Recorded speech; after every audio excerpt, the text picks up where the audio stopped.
अब जिस समझ के बच्चों, अब हम लोग पढ़ते क्या, समस्त पद का। देखिए जो समस्त पद है उसका जो पहला पद क्या होता है, पूर्व पद कहलाता है। जैसे पहला पद क्या होता है, पूर्व पद, और तथा दूसरा पद उत्तर पद कहलाता है। बच्चों जैसे हम लोग समस्त पद जो हो गए, जैसे मान लीजिए राजपुत्र, जैसे क्या एग्जाम्पल के लिए, जैसे में लीजिए हम लोग राजपुत्र, तो राजपुत्र, इसमें दो शब्द राजपुत्र, ये समस्त पद हो गया। राजपुत्र क्या हो जाएगा, समस्त पद हो गया। तो जो समस्त पद का पहला पद जो होता है वो क्या होता है, पूर्व पद हो गया, है ना, और दूसरा पद उत्तर पद। जैसे मान लीजिए समस्त पद राजा, है ना, जैसे राजपुत्र, तो क्या हो जाएगा, राजा का पुत्र। तो राजपुत्र क्या हो गया, राजा क्या हो जाएगा, ये पूर्व पद क्या होता है, इसका पूर्व पद, यानी पहला पद हो गया। और जिसका पुत्र हो गया इसे क्या हो जाएगा, इसका उत्तर पद। समझ गए ना। तो समस्त पद का पहला पद जो होता है वो क्या कहलाता है, पूर्व पद, और जो दूसरा पद होता है उसको क्या कहते हैं, उसे उत्तर पद कहते हैं। समझ गए ना, दूसरा क्या कहते हैं, उसको उत्तर पद कहते हैं। जैसे बच्चों ने बताया, जैसे राजपुत्र, है ना, राजपुत्र क्या हो जाएगा, राजा, ये क्या हो जाएगा, ये पूर्व पद हो गया। और क्या हो जाएगा, पुत्र क्या उत्तर पद हो गया। जैसे नीलकंठ, नील क्या हो जाएगा, नील हो जाएगा इसका पहला पद, है ना, पूर्व पद हो गया। और कंठ क्या हो जाएगा, इसका उत्तर पद। ये होता है समस्त पद का, है ना, पहला पद जो होता है, जो समस्त पद का जो पहला पद होता है वो क्या होता है। जैसे मान लीजिए त्रिकोण, है ना, त्रिकोण क्या हो जाएगा, त्रि क्या हो जाएगा, इसका पूर्व पद हो गया, और कोण क्या हो जाएगा, इसका उत्तर पद हो गया। ठीक है, इस तरह से हम लोग इसको पढ़ते हैं बच्चों। ठीक है, तो इसीलिए समस्त पद का पहला पद जो क्या कहलाएगा उसे याद रखिएगा, पूर्व पद कहते हैं, और इसका दूसरा पद क्या कहलाता है, उत्तर पद। समझ गए ना। जैसे आप लोग को जैसे बताया उदाहरण में, राजपुत्र, राजा मन, है ना, राजा का पुत्र, अगर इसका समास विग्रह करेंगे तो क्या हो जाएगा, राजा का पुत्र। और राजा बोलने से क्या हो जाएगा, इसका पूर्व पद हो गया, और पुत्र बोलने से इसका उत्तर पद हो गया।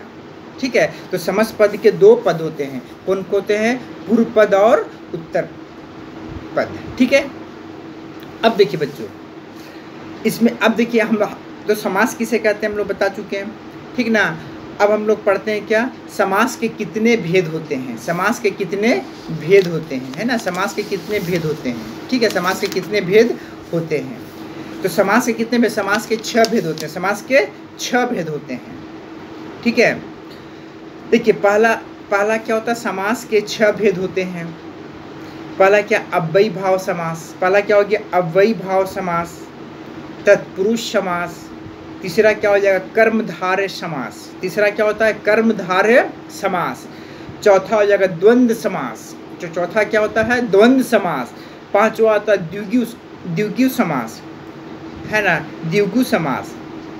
छठा हो जाएगा बहुब्रीहि समास, छठा क्या होता है, बहुब्रीहि समास। ठीक है बच्चों, अब हम लोग पढ़ते तो समास के कितने भेद हो गए, समास के 6 भेद हो गए।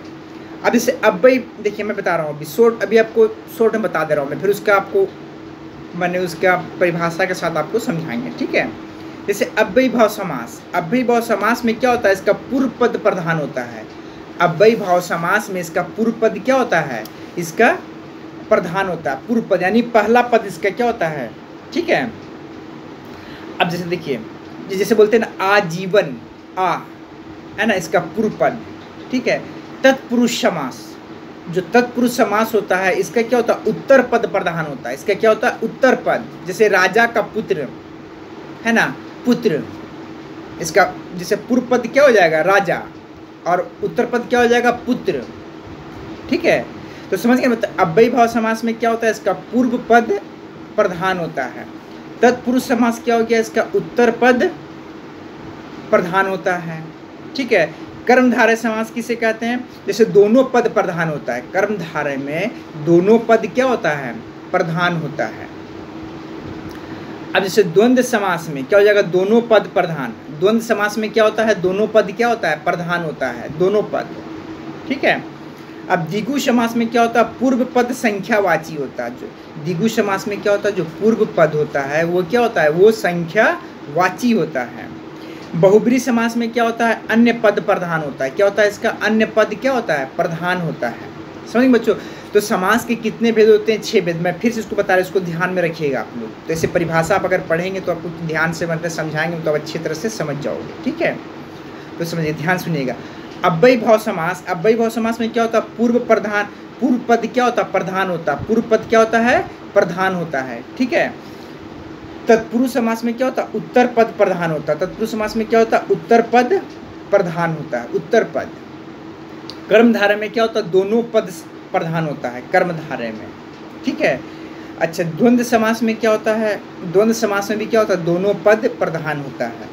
द्विगु समास में क्या हो गया? पूर्व पद क्या होता है? संख्यावाची। पूर्व पद क्या होता है? संख्यावाची, ठीक है ना। जैसे हम लोग बोलते हैं ना, चौराहा, 4 रास्तों का समूह, चौराहा, चौ, है ना।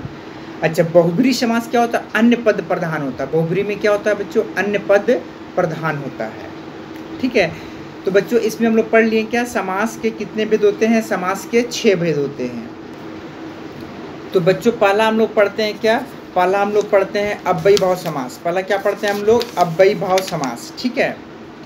देखिए पहला पढ़ देते हैं हम लोग तत्पुरुष समास पढ़ते हैं, ठीक है। तत्पुरुष समास, देखिए, जिस समास में उत्तर पद प्रधान होता है, जिस समास में, तो समास के एक, जिससे समास के कितने भेद होते हैं? समास के 6 भेद होते हैं। अव्ययी भाव, जैसे तत्पुरुष समास, द्वंद्व समास, द्विगु समास, कर्मधारय समास, बहुब्रीहि समास और अव्ययी भाव समास, ठीक है।